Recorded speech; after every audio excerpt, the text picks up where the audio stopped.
محمد صلوات.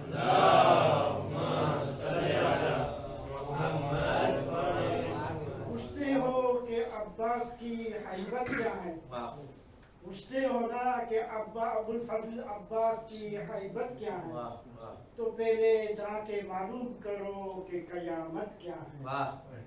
जिसने नजरों से रोका यजीदी फौज को, जिसने नजरों से रोका यजीदी फौज को, उसने तलवार उठाने की जरूरत क्या है।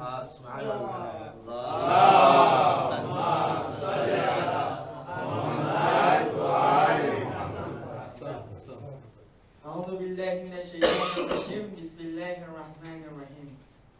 Mi'raj est un événement très important dans l'histoire de l'islam. C'est l'occasion où Allah subhanahu wa ta'ala éleva son bien-aimé prophète sallallahu alayhi wa sallam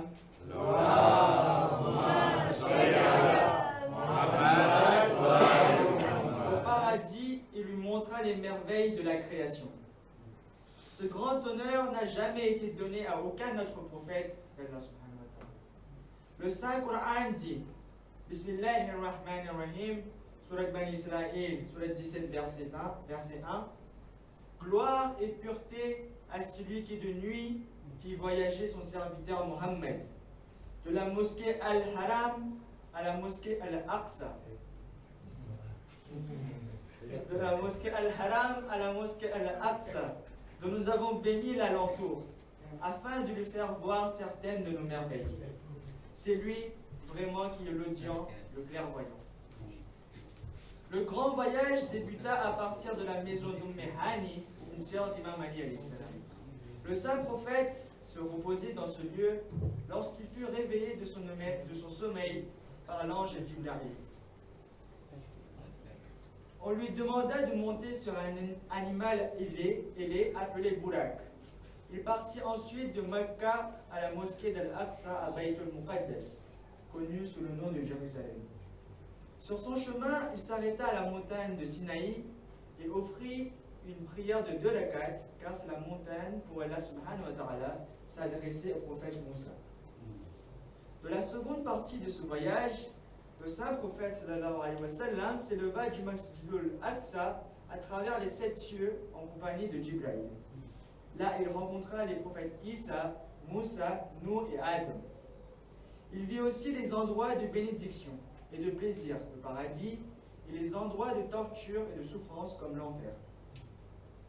Après cela, il se rendit à la place connue sous le nom de Sidratul Muntaha, où Jibril le quitta. À partir de là, le saint prophète sallallahu alayhi wa sallam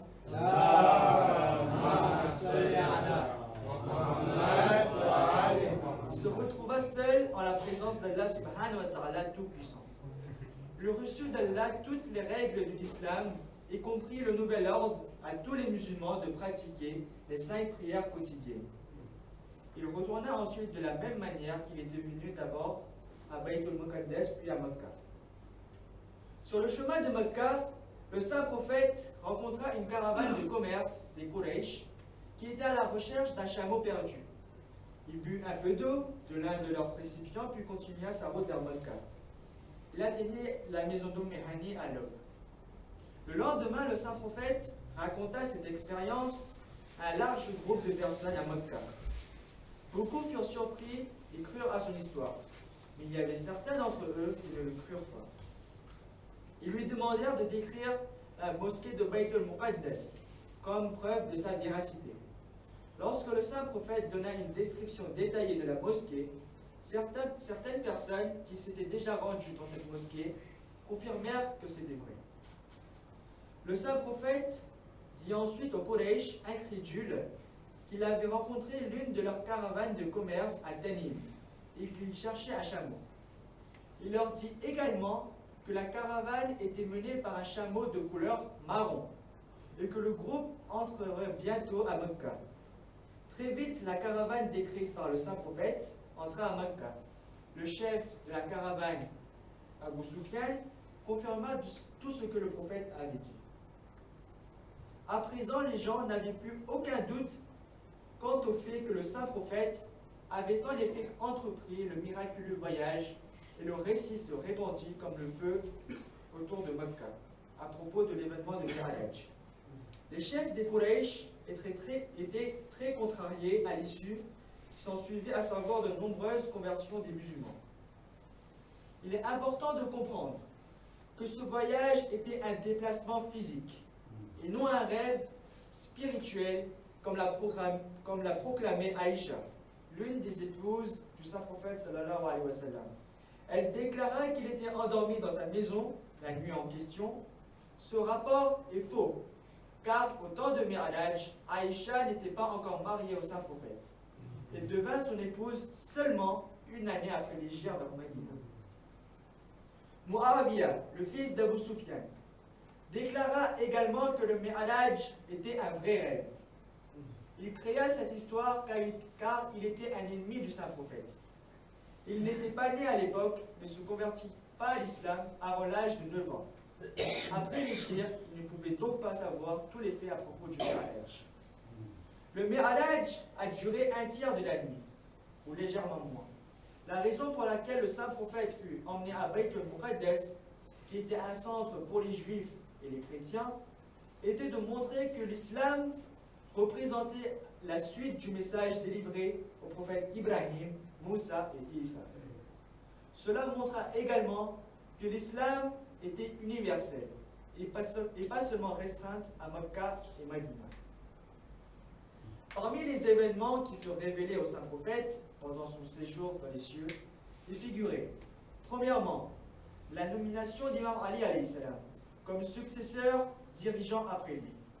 Cela nous donne une idée de l'importance d'anticiper les événements pour une bonne gestion de l'islam.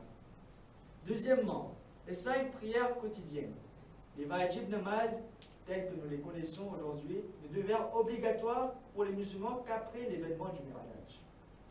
Troisièmement, on enseigna aussi au saint prophète certains doigts et prières particulières. L'occasion fut donnée au saint prophète sallallahu alayhi wa sallam de voir et d'entendre de merveilleuses choses, ce qui n'a jamais été vu ou entendu auparavant, représente un rapprochement du saint prophète sallallahu alayhi wa sallam vers Allah subhanahu wa ta'ala. Muhammad wa Muhammad Silvat. Allahumma salli ala Muhammad wa ali Muhammad.